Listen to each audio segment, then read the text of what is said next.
Flood warning. Flood warning. Flash flood warning.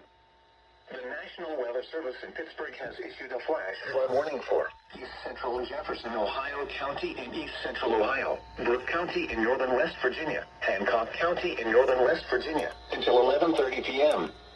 At 8:17 p.m., Doppler radar indicated thunderstorms producing heavy rain across the warned area. Between 1 and 1.5 inches of rain have fallen. The expected rainfall rate is 0.5 to 1 inch in 1 hour. Additional rainfall amounts of 1 to 2 inches are possible in the warned area. Flash flooding is ongoing or expected to begin shortly. Hazard: flash flooding caused by thunderstorms. Source: radar. Impact: flash flooding of small creeks and streams, urban areas, highways, streets, and underpasses, as well as other poor drainage and low-lying areas.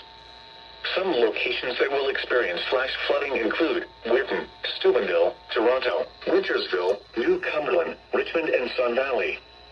Turn around. Don't drown when encountering flooded roads. Most flood deaths occur in vehicles.